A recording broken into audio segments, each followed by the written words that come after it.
juillet 2024, en direct des rencontres nationales de l'habitat participatif, nous avons reçu l'arrêté de permis de construire des Voisons de Verson. Santé. À notre projet. J'ai vraiment tilté pour ce projet. Ça correspond bien avec mon mari qui est décédé maintenant. On a plusieurs fois tenté de s'approcher d'habitat participatif. On se questionnait beaucoup sur le futur du vivre ensemble et c'est comme ça que l'habitat participatif nous a semblé intéressant. En faisant des recherches, en fait, on est tombé sur le projet des Voisons.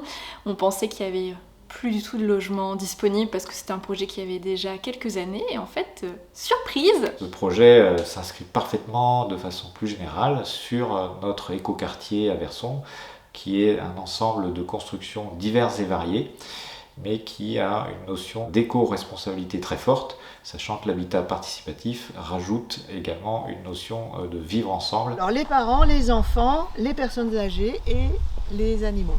C'est de l'intergénérationnel. Ne pas avoir que des voisins, avoir des gens sur qui on peut compter, on peut leur faire confiance, on peut partager des moments conviviaux. Et on va créer du commun, mais on a nos appartements, ça reste nos espaces de vie. C'est important de faire la différence entre les deux. C'est un sujet qui revient régulièrement dans nos réunions et c'est très intéressant de voir qu'on est tous et toutes sur la même longueur d'onde sur ce sujet-là spécifiquement. La livraison est prévue pour fin 2025. Je reprécise que c'est la Canaise, c'est une société HLM qui gère et la construction et qui vend. Et après, on va devenir chacun propriétaire.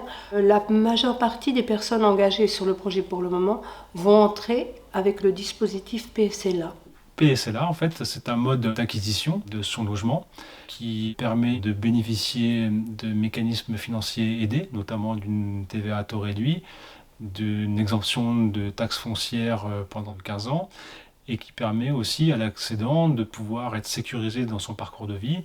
Le terrain rubalisé, je trouve que c'est bien parce que ça nous permet de visualiser un peu plus nos bâtiments. Donc on a cherché une solution où à la fois on répondait au terrain, aux caractéristiques du terrain, regarder l'orientation nord-sud, est-ouest, voir comment on pouvait faire des bâtiments bien éclairés, confortables, bien ventilés pour le confort d'été aussi, c'est important. D'où l'idée d'avoir des bâtiments toujours traversants. On imagine les bâtiments. Donc on va faire un nœud et on va la mettre là-bas et ça on fait va se croiser. plaisir depuis le temps qu'on attend.